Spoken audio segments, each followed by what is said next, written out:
Adik-adik masih ingat cerita minggu lalu? Cerita tentang suami istri dari Sunem yang baik hati. Mereka memberikan tumpangan kepada Nabi Elisa di rumahnya. Tuhan membalas kebaikan mereka dengan memberikan seorang anak laki-laki yang sehat. Sekarang anak laki-laki itu sudah besar. Mungkin usianya sudah 7-9 tahun. Ia tumbuh dengan sehat dan bahagia. Suatu hari, anak laki-laki itu bermain menyusul ayahnya di ladang. Ia sedang berjalan di antara para penyabit rumput untuk menghampiri ayahnya. Tiba-tiba ia menjerit, Aduh, kepalaku sakit. Ayahnya sedang sibuk. Ayahnya yang sedang sibuk langsung menoleh melihat anaknya yang sedang berteriak sambil memegangi kepalanya. Cepat-cepat ia menyuruh pembantunya. Cepat, gendong dia ke ibunya. Ayahnya pikir hanya sakit kepala biasa saja karena cahaya matahari yang sangat panas. Sesampainya di rumah, anak itu langsung duduk di pangkuan ibunya. Lama ia duduk di pangkuan ibunya. Ketika tengah hari, ibunya melihat anak itu menutup matanya dan tidak bergerak lagi. Ibunya memeriksanya. Anak itu sudah mati. Dengan tenang, ibunya membawa anak itu ke kamar Nabi Elisa biasa tidur. Ia membaringkan anaknya di sana dan ia memanggil suaminya untuk menyiapkan keledai dan segera menuju ke tempat tinggal Elisa. Bahkan ketika suaminya bertanya, Ada apa? Kok tumben mau pergi? Istrinya hanya berkata, "Tidak apa-apa, jangan khawatir." Wah, betapa tenang ibu itu menerima kematian anak tunggalnya. Mengapa ibu itu begitu tenang? Karena ia percaya kepada Tuhan melalui perkataan Nabi Elisa. Ia yakin anaknya akan baik-baik saja karena anak itu adalah pemberian Tuhan. Pasti Tuhan akan pelihara.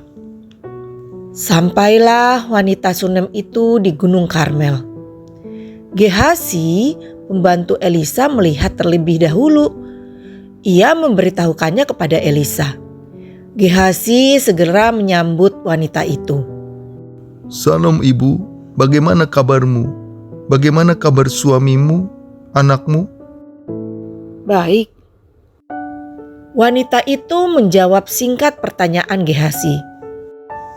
Ketika bertemu dengan Nabi Elisa, wanita itu segera memegang kedua kaki Nabi Elisa. Gehasi ingin melepasnya karena tidak boleh lawan jenis saling bersentuhan kalau bukan suami istri. Tetapi Nabi Elisa menolaknya. Biarkan, hatinya sangat sedih. Meskipun Nabi Elisa tidak tahu masalah yang dihadapi wanita itu, tetapi ia merasakan kesedihan wanita itu yang sangat mendalam. Tuhan, ketika Engkau mengatakan aku akan mempunyai anak, bukankah aku pernah berkata, jangan berikan aku harapan kosong? Adakah aku meminta anak kepadamu? Mendengar perkataan wanita itu, Nabi Elisa langsung mengerti pasti ada sesuatu yang terjadi atas anak itu. Nabi Elisa segera menyuruh Gehasi untuk membawa tongkatnya terlebih dahulu menuju rumah wanita itu. Pokoknya kamu pergi duluan ke rumah ibu ya. Jangan berhenti di jalan. Jangan ngobrol dan jangan balas teguran orang di jalan. Kalau nanti sampai di rumah, taruh tongkat itu di atas anak itu ya. Maka segeralah Gehasi berjalan pergi mendahului Nabi Elisa dan wanita Sunem itu. Sesampainya di kamar, Gehasi segera menaruh tongkat Elisa di atas tubuh anak itu. Tetapi ia tidak bergerak dan bersuara. Ketika Elisa sampai di rumah itu, Gehazi segera laporan. Anak itu tidak bangun, Tuan. Nabi Elisa masuk ke kamar dan menutup pintu kamar. Baru Nabi Elisa tahu anak itu sudah mati. Nabi Elisa berdoa, memohon agar Tuhan membuat anak itu hidup kembali. Nabi Elisa berbaring di atas tubuh anak itu. Tangan bertemu tangan, muka bertemu muka. Kehangatan tubuh Nabi Elisa menghangati tubuh anak itu yang mulai dingin.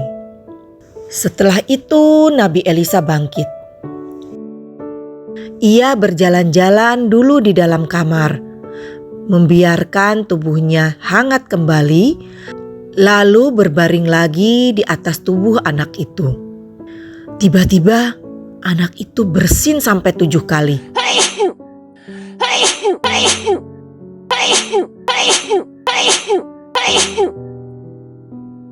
Dan ia membuka matanya. Puji Tuhan, anak itu hidup. Betapa bahagianya hati wanita Sunem itu. Ia sujud menyembah Nabi Elisa dan menggendong anaknya keluar kamar.